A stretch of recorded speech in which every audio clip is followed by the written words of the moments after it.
Speaking House is my family-owned Chinese restaurant in Willimantic, Connecticut, where I spent nearly 20 years growing up before we sold it. My brother and I spent most of our time in the room in the back called the office. The office was really just a storage room, but it had our gaming systems. And the game that we played the most was called Super Smash Bros. Melee. For those who don't know, Super Smash Bros. Melee is an older fighting game made for the Nintendo GameCube. My brother and I spent hours playing this game, so much that we even challenged restaurant customers to matches. Eventually, my friends dragged me out to a local tournament where I ended up placing 13th out of 33. Not bad, but definitely far from the best. After training with higher level players and taking notes on matches I found online, I started to travel to national tournaments. And before I knew it, I was being whisked around the United States at the age of 17, all because of a video game. Totally living the dream life, right? This is how I ran headfirst into the competitive Super Smash Bros. Melee community, a scene that I've been a part of for nearly 10 years. I'm sure that when I say competitive gaming, you guys are imagining a room of people hunched over their laptops. Sometimes it can look like that, but more often it looks something like this. Because Smash Bros. Melee is such an old game, it requires those big, boxy TVs to be played on. Our players are so dedicated that they will actually lug these things onto their flights as carry-ons. The community is also absurdly diverse. This is a photo of Apex, an annual tournament held in New Jersey. In 2013, over 1,500 people showed up from 16 different countries. I feel like if 16 countries are flying out to New Jersey, that's saying something. Sorry, New Jersey. In the gaming community, I was known by my gamer tag, Milk Tea. But in real life, I was still very much just Lilian. When I was 17, I was shy and quiet. And I was often bullied by my classmates for being different, for being Asian. Some of them made fun of the clothes I wore. Others asked me out on dates as a joke. Another called me a Chinese prostitute. But when I was Milk Tea, I was part of a community that welcomed and accepted me. Except, what's missing from this picture? Do you see any women? When the gender imbalance is this large, social dynamics can become a bit skewed. You get a lot more attention than you normally would. At the time, I didn't understand why I was getting this attention. I just knew that it was so much better than what I was dealing with at school. Here's one of my favorites.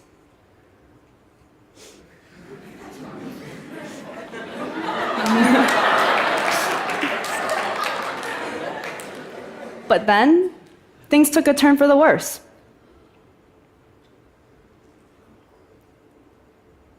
And then you started to see comments like this.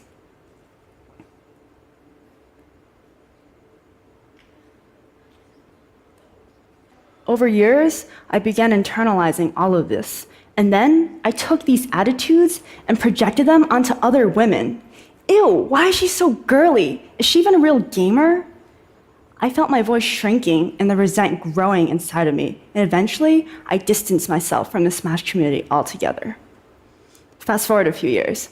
I landed my first job in New York City. There, I realized that sexist behavior didn't have to be the norm. But nevertheless, I stayed quiet and withdrawn. Public speaking, never gonna happen.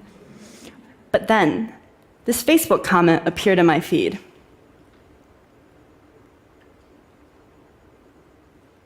I swear, at that very moment, my inner wallflower spontaneously combusted.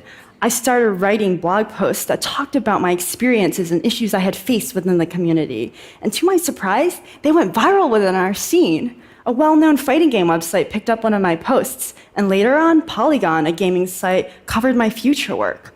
All of this led to the creation of The New Meta, a panel that I co-founded and moderated with the NYU Game Center. We roped in tons of women from different gaming communities to talk about issues of sexism within gaming. But the entire panel's point was to raise awareness in a way that did not shame male gamers. As a woman, I was sexist and even misogynistic against my own gender. Sometimes, when you've been immersed in an environment for long enough, it can be hard to differentiate between harmful behaviors and normal ones. While some gamers are intentionally malicious, some may not even realize that they're perpetuating sexist behaviors in the first place. Empathizing with these gamers is more productive than outright dismissing them. Initiate a conversation. Deconstruct these behaviors, no matter how obvious they might seem to you. And please leave the accusatory tone behind. If I had been dismissed as a sexist neckbeard, I wouldn't be on the stage talking to you right now. And to my surprise, I found that people were willing to change, and they wanted to help. And whenever I had any doubts, I started to receive feedback like this. This entire experience has shown me that my silence only further enabled sexism within gaming. Nobody is perfect. Internalizing biases and becoming lost in them is deceptively easy. By being vocal, you force yourself and those around you to reevaluate their actions and their perceptions. Everyone in this room has a voice. You have to use it, and you have to use it responsibly. Not only can you provoke change, but you can empower others to do so too. Thank you.